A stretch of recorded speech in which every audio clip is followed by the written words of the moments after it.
Début de la transition malienne ce vendredi. Le président et le vice-président ont prêté serment ce matin devant la Cour suprême. Servir le Mali avec loyauté et conduire la transition à bon port, c'est ce que Bandao et le colonel Assimi Goïta ont promis.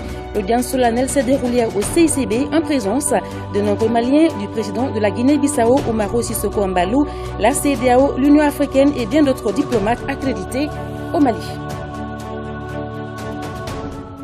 Un seul titre pour ce 20h, vendredi 25 septembre. Mesdames, Messieurs, bonsoir, bienvenue.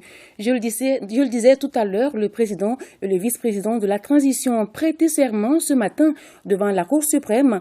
Bandao et le colonel Assimi Goïta ont juré de servir le pays avec loyauté et de conduire la transition à bon port. Les témoins du jour, le président de la Guinée-Bissau, Umaro Sissoko Embalou, la CEDEAO, l'Union africaine et bien d'autres diplomates accrédités au Mali. Un cérémonial de justice spécifique taillé sur mesure que nous fait découvrir ici Sila Bachili.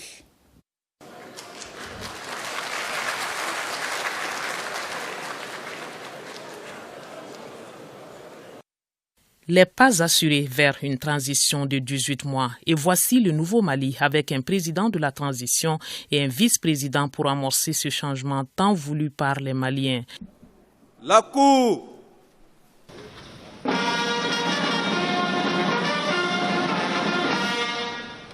L'audience solennelle s'annonce avec l'arrivée de la Cour suprême, la plus haute juridiction du Mali, pour poser l'acte ultime, l'investiture du président de la transition, Bandao, et du vice-président, colonel Assimi Goïta. Un nouveau cachet sur une page de l'histoire du Mali, partagé et soutenu par la Guinée-Bissau avec la présence remarquée du président Umaro Sissoko Embalou, la CEDEAO, l'Union africaine, les diplomates accrédités au Mali et l'ancien président de la transition. Le constat de présence effectué, le président de la Cour suprême ouvre la séance et ordonne la lecture du procès verbal de l'acte de désignation dressé le 21 septembre 2020 par le greffier en chef. Et la parole est donnée au procureur général près la Cour suprême pour son réquisitoire marqué au préambule par ses précisions. Le président de transition remplit les fonctions de chef de l'État. Il veille au respect de la Constitution et de la charte de la transition. Ses pouvoirs et prérogatives sont définis par la présente charte et la Constitution du 25 février 1992. Le vice-président est chargé des questions de défense et de sécurité. Le vice-président remplace le président en cas d'empêchement temporaire ou définitif. Il s'agit bien d'une transition d'une durée limitée à 18 mois, devant aboutir à une situation normalisée à la suite d'élections présidentielles et législatives, transparentes et crédibles, et à l'installation d'autorités dûment élues. Elle ne doit pas s'éterniser. Mise au point suivi du parcours des deux hommes qui ont désormais les commandes du Mali. Bandao, 70 ans, pilote d'hélicoptère, colonel-major à la retraite, et le colonel Assimi Goïta, 37 ans, spécialiste des armes blindées. Le procureur a également rappelé la formule du serment. Cette étape passée, le président de la transition peut maintenant s'engager pour le Mali. Je jure devant Dieu et le peuple malien de préserver en toute fidélité le régime républicain, de respecter et de faire respecter la Constitution, la charte de la transition et la loi, de remplir mes fonctions dans l'intérêt supérieur du peuple, de préserver les acquis démocratiques, de garantir l'unité nationale, l'indépendance de la patrie et l'intégrité du territoire national. Je m'engage solennellement et sur l'honneur à mettre tout en œuvre pour la réalisation de l'unité africaine. Au tour du vice-président de jurer devant le peuple du Mali pour accomplir la tâche à lui confiée. Je jure devant Dieu et le peuple malien de préserver en toute fidélité le régime républicain, de respecter et faire respecter la Constitution, la charte de la transition et la loi, de remplir mes fonctions dans l'intérêt supérieur du peuple, de préserver la sécurité démocratique, de garantir l'unité nationale, l'indépendance de la patrie et l'intégrité du territoire national. Je m'engage solennellement et sur l'honneur à mettre tout en œuvre pour la réalisation de l'unité africaine. Je jure. Le cérémonial de justice se poursuit avec le retour du procureur au pupitre pour signaler les tenants et les aboutissants du pouvoir ainsi que les attentes de la Cour suprême. L'état de droit implique que force reste à la loi et non que la force commande à la loi. Je vous exhorte, Monsieur le Président et Monsieur le Vice-président, à faire libérer toutes les personnalités civiles et militaires détenues depuis le 18 août 2020 et qui n'ont pas encore été présentées devant un magistrat de l'ordre judiciaire. Si vous avez quelques griefs à leur encontre, vous devez les présenter le plus rapidement possible devant un juge. La Constitution, la charte de transition et les lois vous y obligent. Dans le même ordre d'idée, justice doit être rendue à toutes les personnes qui ont perdu la vie dans les événements d'avant le 18 août et toutes les victimes d'avant et après cette date. Et elle le sera, Inch'Allah. C'est en tout cas l'une des partitions que doit jouer la justice dans l'accompagnement de la transition pour le retour à un ordre constitutionnel normal. La plus haute fonction désormais prise, le président de la transition et le vice-président se lèvent pour écouter la décision de la Cour suprême, acte qui authentifie leur investiture. La Cour reçoit le serment de M. Bandaou, président de la transition, et du colonel Assimi Goïta, vice-président de la transition. La Cour leur en donne acte. La Cour les renvoie à l'exercice de leurs fonctions de président et de vice-président de la transition. La Cour déclare M. Bandaou et colonel Assimi Goïta officiellement installés dans leurs fonctions. Entre en scène alors la grande chancellerie des ordres nationaux du Mali pour la décoration du président de la transition, chef de l'État. Bandaou est désormais grand maître des ordres nationaux du Mali. Fermez les bancs.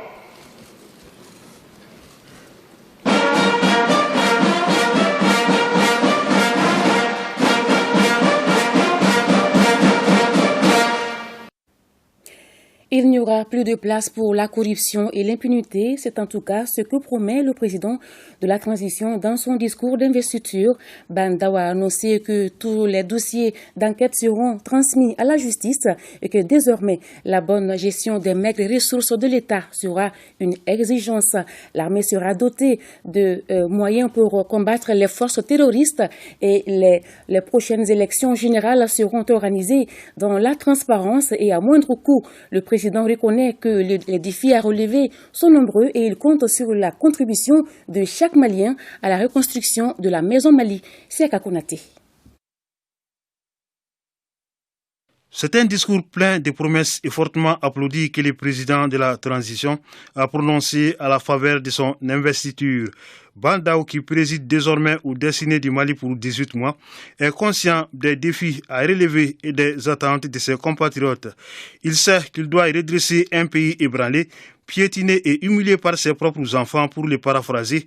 C'est pourquoi il a répondu à l'appel du devoir. Le Mali m'a tout donné. Je suis heureux d'être son esclave, soumis, prêt à tout pour qu'il renoue avec la pleine légalité constitutionnelle, avec des autorités élues, des représentants légitimes. Je n'ai pas d'autre mission, je n'ai pas d'autre prétention. Il s'agit pour moi, et il doit s'agir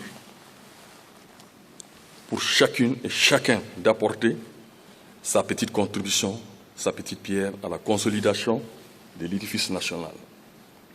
Car la maison commune est ébranlée, affaiblie, humiliée. Elle tremble dans ses fondements depuis au moins une décennie. Oui. Il ne faut pas avoir peur des mots. Le Mali est ébranlé, piétiné, humilié. Ébranlé, affaibli, humilié par ses propres enfants, par nous-mêmes. Le président Daou affirme que la charte qui définit les priorités de la transition constitue son bréviaire et il est prêt à mourir pour mener à bon port la transition, une transition à l'issue de laquelle il espère remettre le pouvoir à un président élu à l'issue d'une élection transparente et moins coûteuse. Ma plus grande satisfaction résidera dans la passation de témoins au futur président de la République élu proprement et élu indiscutablement.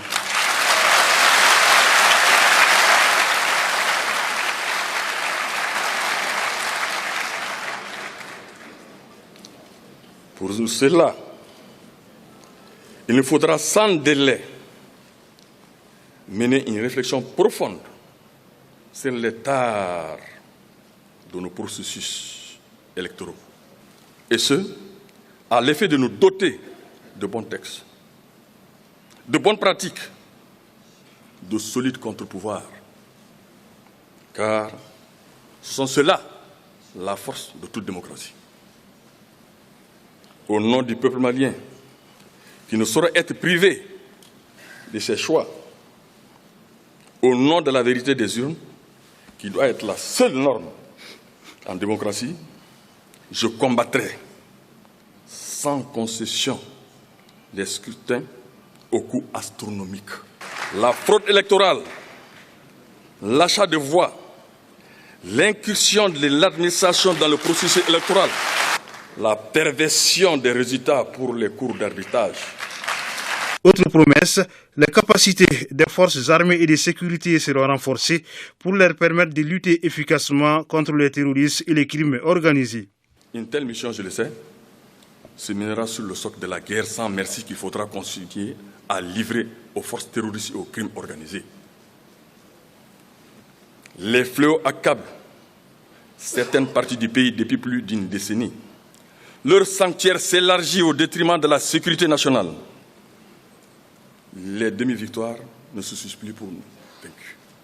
Nous devons gagner totalement et durablement. Pour cela, il faut certes une gestion politique, là où celle-ci est nécessaire. Mais il est important de se doter de moyens les plus dissuasifs possibles. À travers une armée aguerrie, matériellement soutenue et moralement prête. L'armée, il est vrai, ne devra combattre que l'ennemi. Elle ne saurait être coupable d'exactions contre les populations civiles. Cela ne peut pas être accepté et ne sera pas accepté. Cependant, les moyens de l'armée iront désormais totalement à l'armée et seulement à l'armée. Chaque centime investi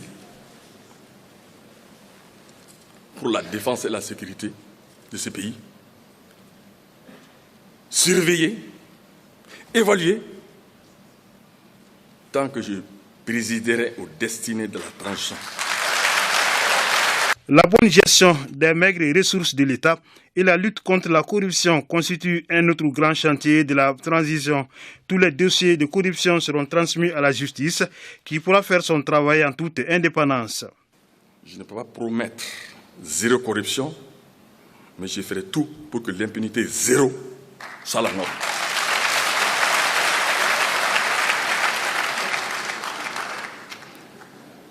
L'argent public est sacré. Et je ferai en sorte qu'il soit dépensé de manière traçable et raisonnable. Avec tous les sacrifices que cela comporte. En termes de mesures systémiques et de répression des crimes et délits économiques. Tous les dossiers d'enquête réalisés par nos structures de vérification seront transférés aux juges au besoin.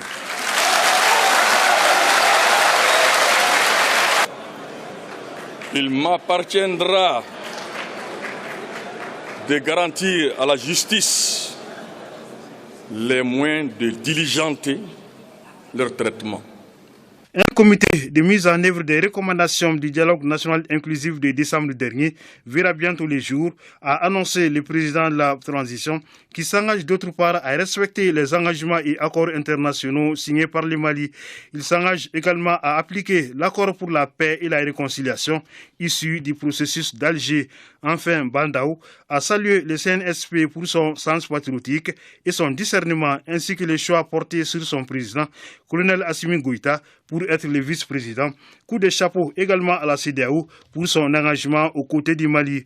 Auparavant, il avait fait observer une minute de silence en hommage aux victimes civiles et militaires de la crise.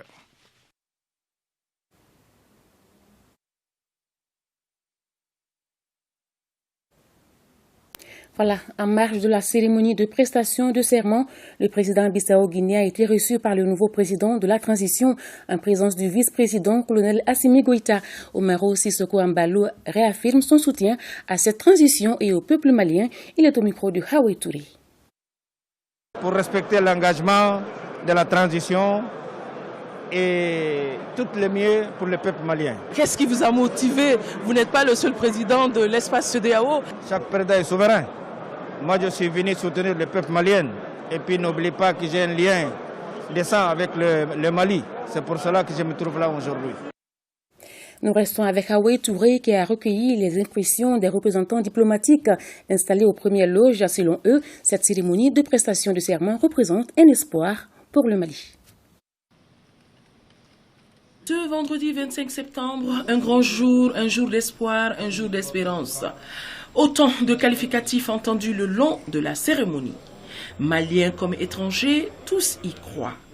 À commencer par la MINUSMA, qui, depuis le changement de régime, n'avait pas donné de voix.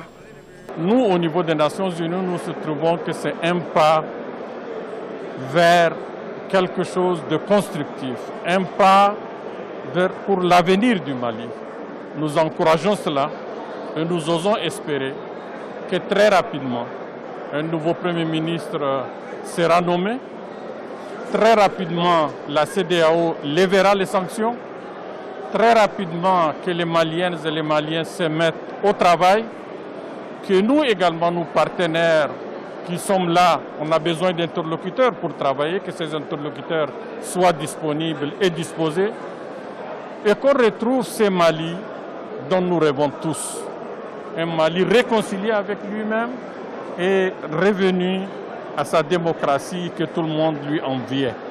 La communauté internationale est disposée à l'accompagner pour qu'on aboutisse à des élections, au moins cette fois-ci, crédibles, transparentes, sans contestation. D'autres réactions de reconnaissance des nouvelles autorités de Bamako, non des moindres.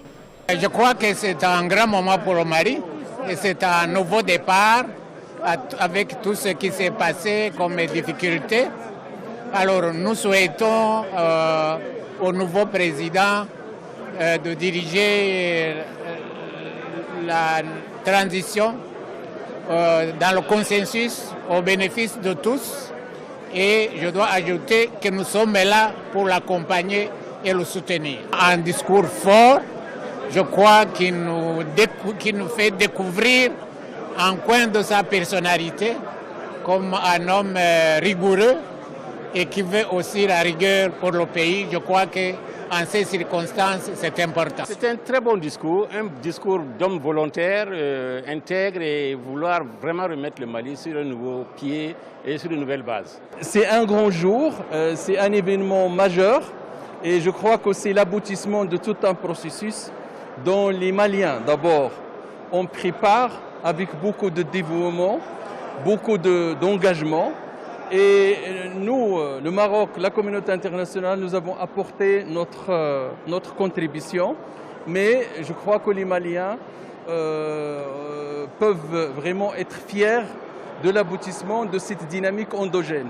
Un discours qui rassure les Maliens et qui annonce aussi des engagements qui vont caractériser certainement la période à venir. Et celle de cet autre pays à cheval sur deux continents, l'Asie et l'Europe, la Turquie. La Turquie soutient toujours le peuple du Mali et on souhaitait une transition dirigée par des civils et cela se fait doucement. Et j'ai été très fier et heureux d'être ici, de voir la cérémonie d'investiture et d'écouter le discours du président de la transition. Tout cet accompagnement donc pour un nouveau Mali, debout sur les remparts où tous les matins le soleil se levera avec les chants du coq, cocorico et encore cocorico. Après l'investiture des autorités de la transition, les Maliens doivent encore attendre quant à la levée des sanctions de la CEDEAO. Selon la mission de médiation de cette organisation au Mali, les sanctions seront levées dès qu'un premier ministre civil sera désigné. La CEDEAO se préoccupe aussi du sort des personnalités civiles et militaires de l'ancien régime en détention, compte rendu Adama Djimdi. La communauté internationale composée de la CEDEAO, de la MINUSMA et de l'Union africaine s'est fortement engagée pour un dénouement heureux de la crise malienne. Cette communauté, à travers une conférence de presse, a réaffirmé une fois encore que les sanctions contre le Mali seront levées qu'avec la désignation d'un Premier ministre civil. Suite à l'investiture du président de la transition, celles-ci seront levées lorsqu'un Premier ministre civil sera nommé.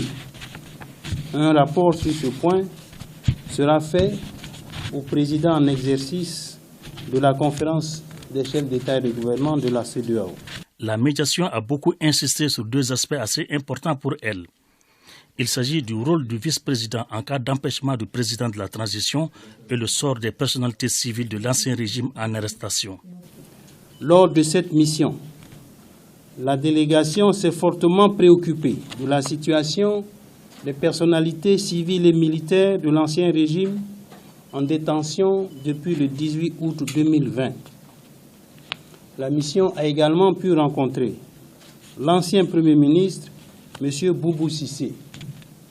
La mission insiste sur la libération urgente de ces personnalités conformément aux décisions des chefs d'État et de gouvernement de la CEDEAO.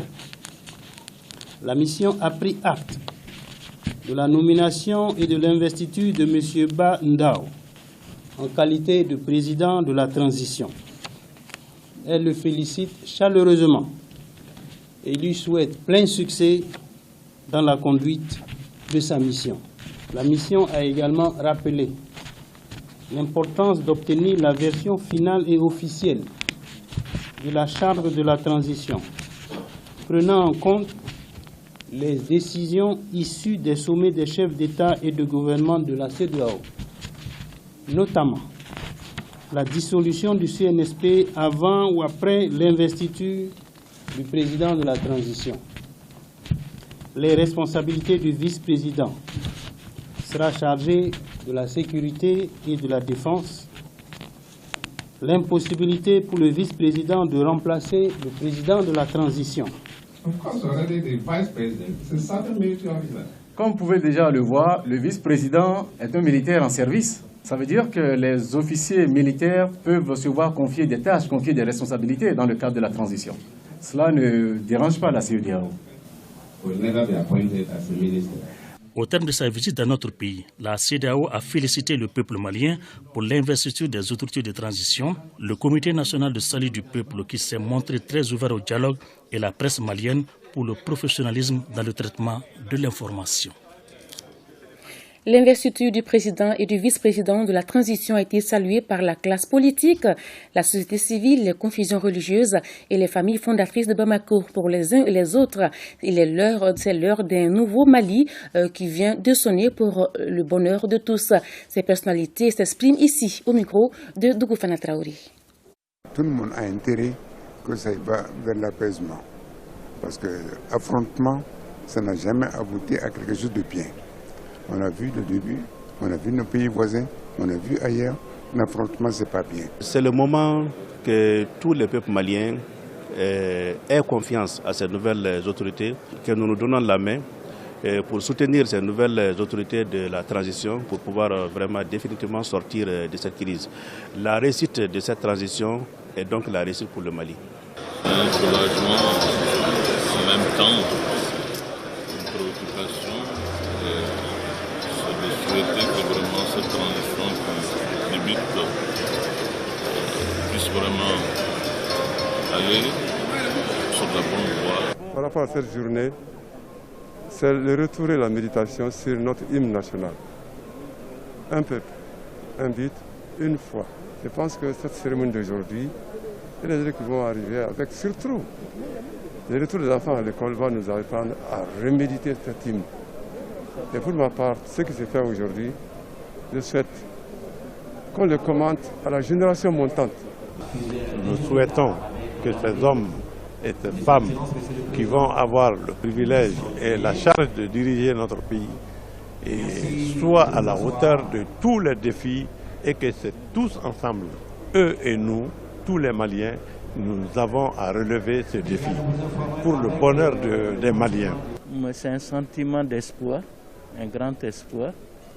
La constitution du Mali dit que le Mali est laïque et social.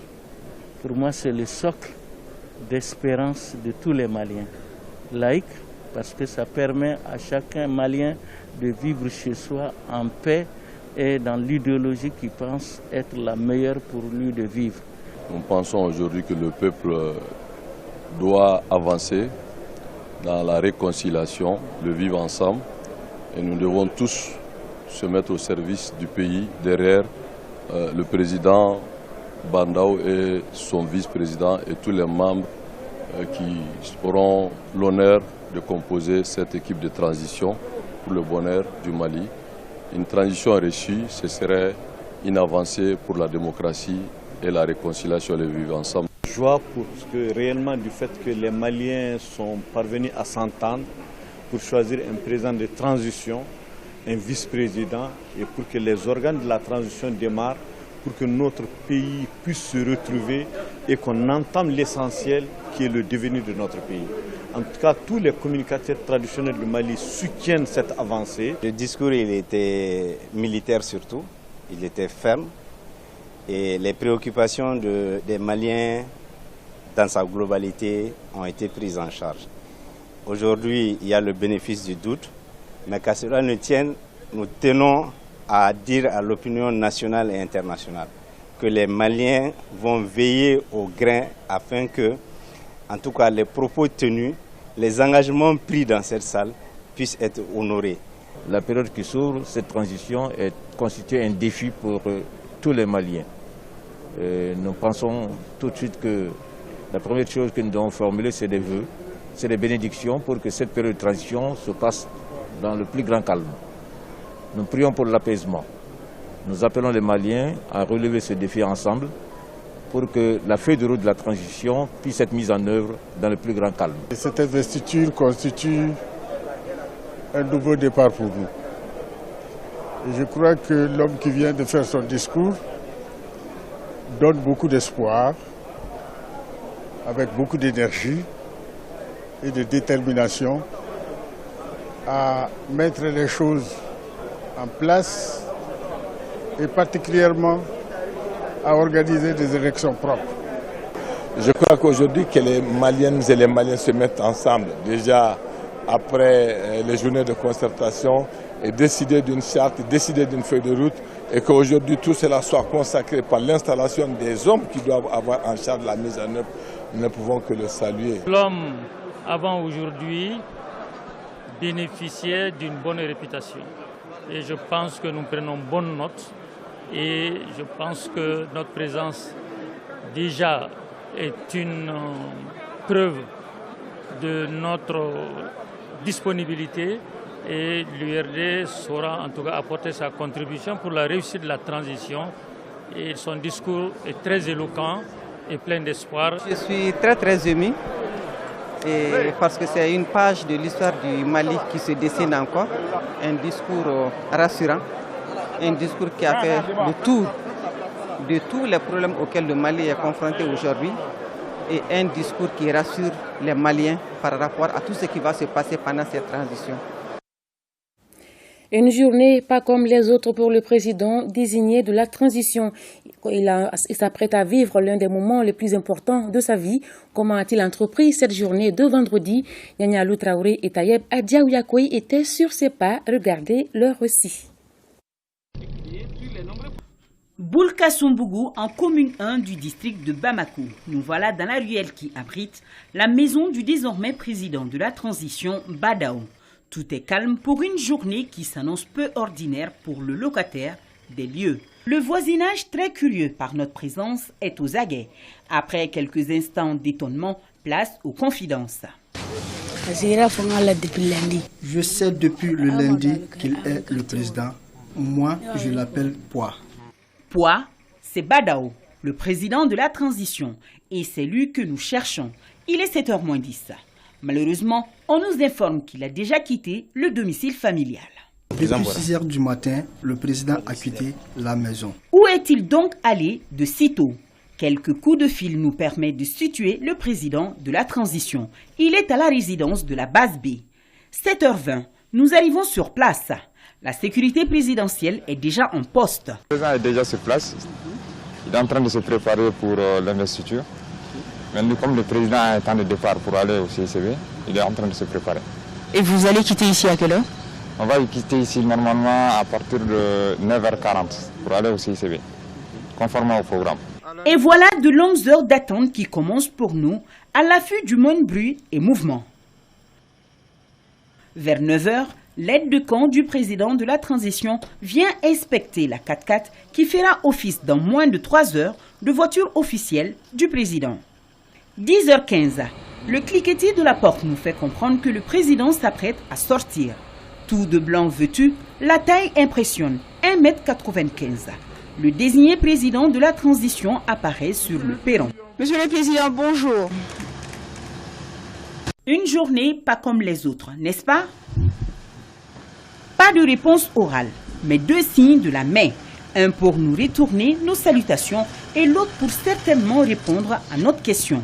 Direction le CICB où doit se tenir la cérémonie d'investiture. Le président Badao est conduit directement dans la salle d'attente. La suite, vous la connaissez.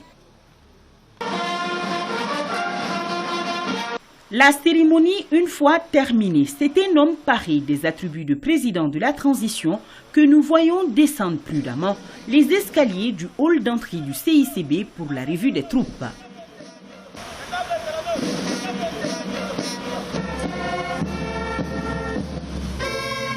Finalement, cette journée n'a pas été si ordinaire car le président de la transition a décidé de se mettre tout de suite et maintenant à la tâche des travaux herculiens qui l'attendent.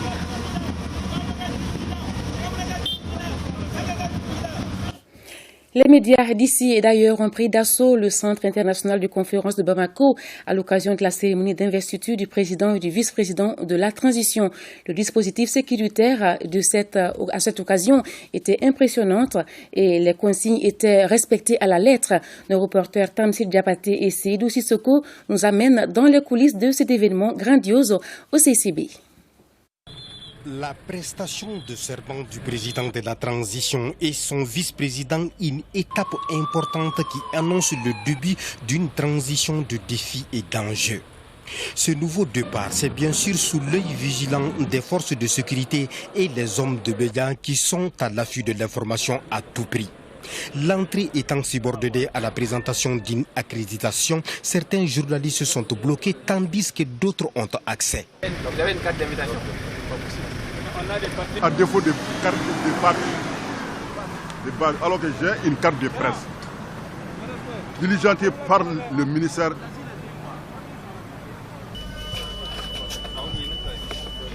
Bon, là, il y a un gros dispositif sécuritaire, c'est un événement important pour le pays, à la prestation de serment du président et du vice-président. Donc moi, je suis là dans le cadre de mon travail et je vais m'atteler à aller très vite trouver une place. Ça va, Sissoko? En forme? Au Centre international de conférence de Bamako, ce vendredi 25 septembre, le dispositif sécuritaire était impressionnant. Oui, les consignes étaient strictes. Pour preuve, tout le monde passe au scanner.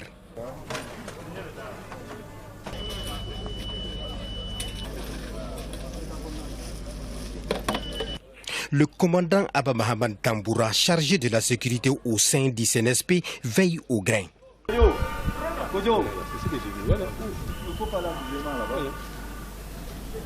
On peut faire confiance à qui que ce soit.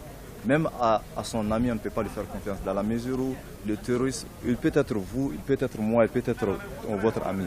Raison pour laquelle on ne peut faire confiance à qui que ce soit.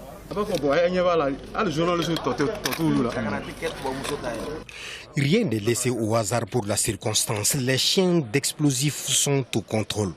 Voilà. Allez, allez on cherche. Allons cherche.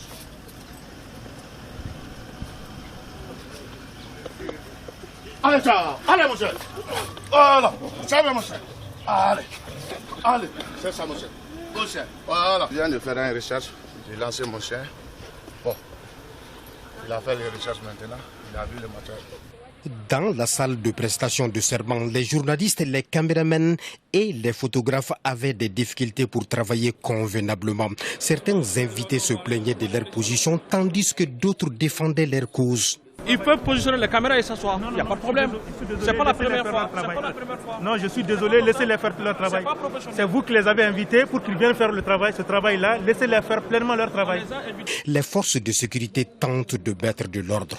L'incohérence protocolaire de cet événement solennel, c'est justement ce dysfonctionnement. La cour s'installe avant ceux qui doivent prêter serment. Un petit problème, on devait trouver le président et le vice-président dans la salle. On vient de m'informer qu'ils ne sont pas dans la salle. Donc,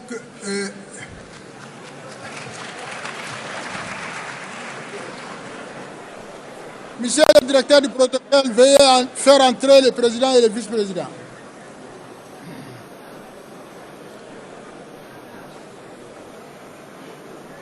Après une cérémonie d'investiture de moins de 2 heures, place à la photo de famille et aux interviews. Et c'est difficile souvent si le journaliste ne retrouve pas son caméraman au moment opportun.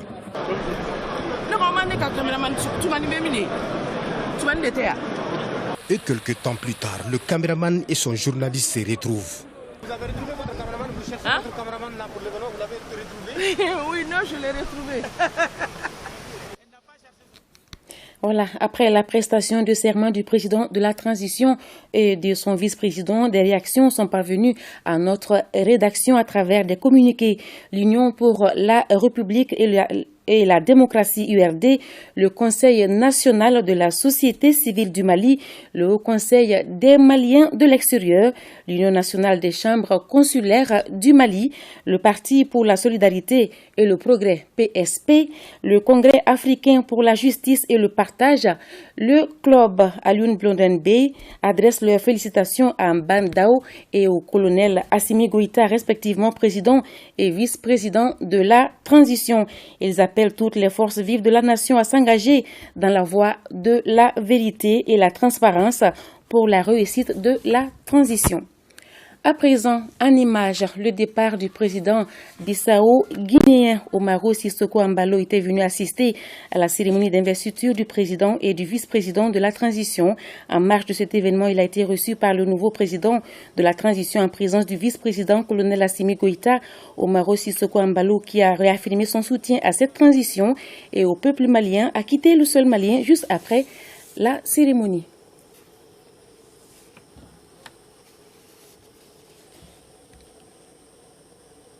Voilà le départ du président bissau-guinéen. La série de magazines initiée par l'ORTM dans le cadre de la célébration des 60 ans de l'indépendance du Mali, ce soir focus sur la lutte de l'Organisation panafricaine de la femme. Les Maliennes étaient au cœur du combat dès les premières heures des indépendances sur le continent. Ibrahima Traoré et Imoufri Sanou.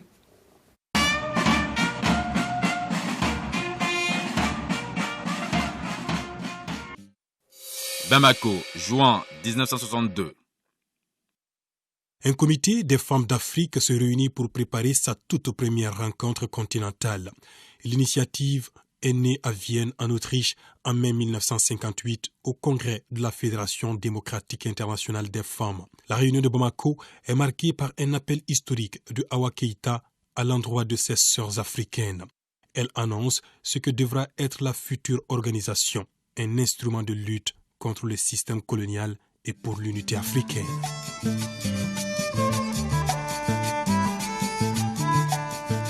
C'est dans l'unité que nous, femmes d'Afrique, pourrons conjuguer nos efforts avec toutes les forces progressistes de notre continent pour la libération de l'homme africain et la restauration de sa dignité. L'on retient également le discours de Jean-Martin Cissé, alors secrétaire général du comité préparatoire. Et voici qu'à nouveau, sur ces rebords du grand fleuve Niger, témoin de nombreux faits historiques, pour la première fois dans les annales de notre histoire, se réunissent des femmes d'Afrique de l'Ouest, de l'Est, du Nord et du Sud, dans le but de rechercher les moyens de constituer une organisation panafricaine qui, sans nul doute, apportera une contribution décisive à la libération complète de l'Afrique, au renforcement de l'unité et au développement social. Juillet 1962, le congrès constitutif de Dar es Salaam. La panafricaine est née le 31 juillet 1962 à Dar es Salaam, au Tanganyika, actuelle Tanzanie, sous le nom Conférence des femmes africaines. Son siège sera à Bamako. Voilà à suivre ce magazine en rediffusion ce soir dans nos programmes. À présent, parlons santé, plus précisément du coronavirus. Le ministère de la Santé et des Affaires sociales communique ce jour 25 septembre 2020 sur 563 échantillons testés. Les services de santé ont enregistré 23 nouveaux cas de Covid-19, 11 patients guéris et 0 décès. Région de Kaï, Kenyeba, 5 cas. Région de Koulikoro, Kalabankoro, 7 cas. Kati, 2 cas. Région de Sikasso, 2 cas. Région de Tombouctou, 1 cas. Bamako, commune 1, 2 cas. Commune 2, 1 cas. Commune 5, 3 cas. À ce jour, la situation cumulée est de 3064 cas positifs, 130 décès et 2402 guéris. La recherche continue pour trouver toutes les personnes contacts. À ce jour, 557 personnes contacts font l'objet d'un suivi quotidien. Le ministère de la Santé et des Affaires sociales invite les populations à rester sereines et à respecter les mesures de prévention. Le RTM2 vous propose ce samedi 26 septembre 2020 à partir de 14h le match au sommet de la 3e journée du championnat d'Angleterre entre Crystal Palace et Everton en direct et en intégralité. Le RTM en deuil, notre collègue Ramata Tunkara, technicienne de diffusion VTR, n'est plus, âgée de 52 ans. Elle nous a quittés dans la nuit du vendredi et a été accompagnée à sa dernière demeure par les parents, collègues, amis et connaissances au cimetière de Niarila. Reportage Kassim Diallo, Aruna Diara. Tout âme goûtera la mort. Ce jour 24 septembre 2020 fut triste pour la famille de la communication en général et celle de l'ORTM en particulier. La mort vient d'arracher Ramata Tunkara à la surprise générale des siens. Cette battante âgée de 52 ans était technicienne à la direction de la télévision nationale.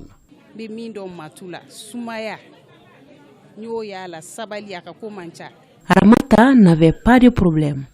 Tout ORTM pleure sa mort aujourd'hui. Nous prions pour le repos éternel de son âme.